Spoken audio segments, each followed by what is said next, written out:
Hello दोस्तों, नमस्कार। Stock market share YouTube channel में आपका स्वागत है। अभी हम बात करने वाले हैं ज्योति स्ट्रक्चर लिमिटेड कंपनी की, क्योंकि इसके संदर्भ में जो इसका Q4 का रिजल्ट जारी होना था, जो मीटिंग होनी थी वो होते हुए दिखाई दे रही है और इसका जो Q4 का रिजल्ट है वो जारी होता हुआ दिखाई दे रहा है। तो इसमें हम देखने की कोशिश करेंगे कि आखिर इस कंपनी का जो Q4 का रिजल्ट निकल के सामने आया है वो कैसा आता हुआ दिखाई दिया है, और साथ ही साथ इसका जो Q4 का रिजल्ट निकल के सामने आया है वो फिलहाल उसके बाद लगभग मार्केट 2 दिन पूरा फुल ट्रेडिंग होते हुए देखने को मिला है। तो ये भी हम देखने का प्रयास करेंगे कि इस पे उसका क्या प्रभाव पड़ता हुआ दिखाई दिया है। इसके अलावा जो आशीष कचौलिया साहब हैं वो भी लगभग इसमें 25 करोड़ के आसपास का पैसा लगाते हुए दिखाई दे रहे हैं, वारंट इसका खरीदते हुए दिखाई दे रहे हैं। तो हम ये देखने की कोशिश करेंगे कि जो आशीष कचौलिया साहब हैं वो इसका कितना वारंट खरीदते हुए दिखाई दिए हैं और उसका फुल जो ओरिजिनल प्राइस है वो कितना निकल के आता हुआ देखने को मिल रहा है, क्योंकि ये बताया जा रहा है कि जो आशीष कचौलिया साहब हैं उनका ये आने वाले समय में फेवरेट स्टॉक होता हुआ देखने को मिलेगा। साथ ही साथ इसके मैनेजमेंट में भी कुछ बदलाव देखे गए हैं, उसे भी हम इस वीडियो में पूरा डिटेल से देखने वाले हैं। तो चलिए दोस्तों, बिना किसी देरी के वीडियो शुरू करते हैं। तो दोस्तों, आप यहाँ पर देख रहे हैं कि 29 मई का डेट पड़ा हुआ है और इसी दिन ये बोर्ड मीटिंग होते हुए देखने को मिल रही है। और ये जो बोर्ड मीटिंग हुई है उसमें जो पहला निर्णय ये लेते हुए दिखाई दिए हैं उसमें ये ऑडिटेड जो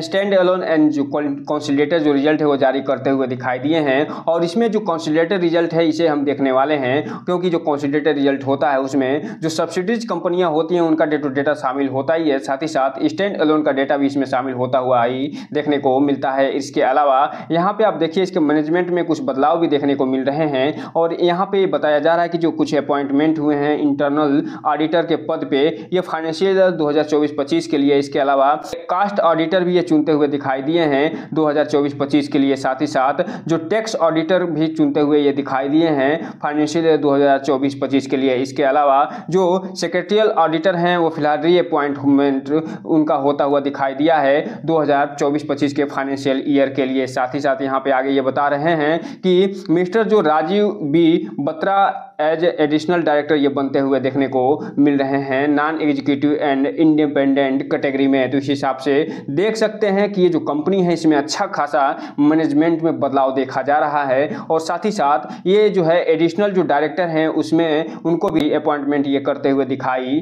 दे रहे हैं। साथ ही साथ ये आगे बताते हुए नजर आ रहे हैं कि ये जो कंपनी है वो फिलहाल लगभग 6 करोड़ 7 लाख जो वारंट हैं वो उसको इश्यू करते हुए दिखाई दे रही है लगभग 13 रुपये 20 पैसे के प्राइस पे। जो प्रीमियम रखा गया है 11 रुपये 20 पैसा रखा गया है और ये जो वारंट जारी हुए हैं लगभग 6 करोड़ 7 लाख 50 हजार शेयर, उसी में आशीष कचौलिया साहब को भी अच्छा खासा वारंट मिलता हुआ दिखाई दिया है, जिसके बारे में अभी हम आगे डिटेल से देखेंगे। सबसे पहले अगर हम बात करें इसके कंसोलिडेटेड रिजल्ट की, तो यहाँ पे आप देख रहे हैं कि ये जो कंपनी का ये सेगमेंट दिया गया है ये मार्च 2024 का सेगमेंट है, ये मार्च 2023 के Q4 का सेगमेंट है और ये दिसंबर 2023 के Q3 का सेगमेंट दिखाया गया है। और ये सभी के सभी जो डेटा दिए गए हैं वो लाख में दिए गए हैं। अब हम अगर बात करें सबसे पहले इसके रेवेन्यू फ्रॉम ऑपरेशन की, तो इस Q4 में इसका जो रेवेन्यू फ्रॉम ऑपरेशन रहा है वो 12,895 लाख का टोटल रहा है, जो कि पिछले सेम क्वार्टर में 15,883 लाख का रहा था। जबकि बात करें क्वार्टर बेस पे, तो ये जो कंपनी है 5,579 लाख का टोटल रेवेन्यू फ्रॉम ऑपरेशन प्राप्त करते हुए देखने को मिली थी। जबकि बात करें टोटल इनकम की, तो ये जो कंपनी है लगभग 13,004 लाख का टोटल इनकम प्राप्त करते हुए दिखाई दे रही है, जो कि पिछले सेम क्वार्टर में 15,662 लाख का टोटल इनकम प्राप्त करते हुए देखने को मिली थी। जबकि बात करें क्वार्टर बेस पे, तो ये जो कंपनी है इसका जो टोटल इनकम रहा है वो 6,296 लाख का होता हुआ देखने को मिल रहा है। तो इस हिसाब से आप कह सकते हैं कि ये जो कंपनी है इसके रेवेन्यू फ्रॉम ऑपरेशन और टोटल इनकम में ईयर ऑन ईयर बेस पे तो इसमें गिरावट देखी जा रही है, लेकिन क्वार्टर बेस पे इसका जो रेवेन्यू फ्रॉम ऑपरेशन है और टोटल इनकम 2 गुने के आसपास वृद्धि होते हुए देखने को मिल रही है। और चूंकि आप जानते हैं कि कोई भी कंपनी अगर इनकम प्राप्त करती है तो साथ में कुछ एक्सपेंस भी करते हुए देखने को मिलती है, और यहाँ पे आप देख सकते हैं कि जो इसका टोटल एक्सपेंस दिखाई दे रहा है इस क्वार्टर में ये 12,524 लाख का टोटल एक्सपेंस दिखाई दे रहा है, जो कि पिछले सेम क्वार्टर में 15,108 लाख का होता हुआ देखने को मिला था। जबकि बात करें क्वार्टर बेस पे, तो इसका एक्सपेंस 6188 लाख का होता हुआ देखने को मिल रहा है। तो इस हिसाब से आप देख सकते हैं कि ये जो कंपनी के एक्सपेंस में ईयर ऑन ईयर बेस पे तो कमी आ रही है, लेकिन क्वार्टर बेस पे इसका जो एक्सपेंस है फिलहाल 2 गुना के आसपास बढ़ता हुआ देखने को मिल रहा है। हम अगर बात करें इसके प्रॉफिट बिफोर टैक्स की, तो यहाँ पे आप देख रहे हैं कि ये जो कंपनी है प्रॉफिट बिफोर टैक्स में इस क्वार्टर 4 में 480 लाख का टोटल प्रॉफिट बिफोर टैक्स प्राप्त करते हुए दिखाई दे रही है, जो कि पिछले सेम क्वार्टर में 554 लाख का टोटल प्रॉफिट बिफोर टैक्स प्राप्त करते हुए दिखाई दी थी। जबकि बात करें क्वार्टर बेस पे, तो इसका प्रॉफिट बिफोर 160 लाख का टोटल होता हुआ देखने को मिल रहा है। तो इस हिसाब से आप कह सकते हैं कि इसका जो प्रॉफिट बिफोर टैक्स है उसमें जो company year on year base पे तो लगभग 1 करोड़ के आसपास की कमी दिखाते हुए नजर आ रही है, लेकिन क्वार्टर बेस पे जो कंपनी है वो फिलहाल अच्छा खासा प्रदर्शन करते हुए लगभग 2 से 3 गुना बढ़ते हुए नजर आ रही है। वहीं अगर हम बात कर लें इसके प्रॉफिट फॉर द पीरियड की, तो यहाँ पे आप देख सकते हैं कि ये जो कंपनी जो प्रॉफिट फॉर द पीरियड दिखाई है उसमें लगभग 1412 लाख का टोटल नेट प्रॉफिट करते हुए दिखाई दे रही है, जो कि पिछले सेम क्वार्टर में ये 554 लाख का ही टोटल नेट प्रॉफिट करते हुए नजर आई थी। जबकि बात करें क्वार्टर बेस पे, तो 107 लाख का ही टोटल नेट प्रॉफिट प्राप्त करते हुए देखने को मिली थी। लेकिन यहाँ आप देखिए कि इसका जो प्रॉफिट बिफोर टैक्स है 480 लाख का है, जबकि इसका नेट प्रॉफिट जो दिखाई दे रहा है 1412 लाख का कैसे हो जा रहा है। तो यहाँ पे एक पॉइंट आपको देखने का पड़ेगा कि ये जो डिफर्ड टैक्स है उसमें ये जो कंपनी है वो 932 लाख का ये कमी करते हुए दिखाई दे रही है, जिसके कारण ये जो कंपनी है फिलहाल 480 लाख से सीधा बढ़ के 1412 लाख के प्रॉफिट में पहुंचते हुए नजर आ रही है। और यही जो मार्जिन है सबसे ज्यादा होता हुआ देखने को मिल रहा है। और ये जो डिफर्ड टैक्स है यही इसके जो कंपनी है जो ईयर ऑन ईयर बेस पे फिलहाल गिरावट देखी जानी चाहिए थी, ये डिफर्ड टैक्स इसको बढ़ाता हुआ नजर आ रहा है और इस कंपनी का जो रिजल्ट है वो उसको अच्छा बनाता हुआ नजर आ रहा है। हम बात कर लें इसके अर्निंग पर शेयर की, तो इस क्वार्टर 4 में इसका जो अर्निंग पर शेयर रहा है वो फिलहाल 0.202 के आसपास रहता हुआ दिखाई दे रहा है, जो कि पिछले सेम क्वार्टर में 0.087 के आसपास होता हुआ देखने को मिला था। जबकि इस क्वार्टर की बात करें तो 0.016 के आसपास होता हुआ देखने को मिल रहा है। तो इस हिसाब से आप कह सकते हैं कि ये जो कंपनी है ईयर ऑन ईयर बेस पे तो अच्छा खासा प्रदर्शन कर ही रही है, साथ ही साथ क्वार्टर बेस पे भी जबरदस्त प्रदर्शन करते हुए नजर आ रही है। कुल मिलाकर ये जो Q4 का रिजल्ट निकल के सामने आया है उसका लब्बो-लुबाब बस एक ही है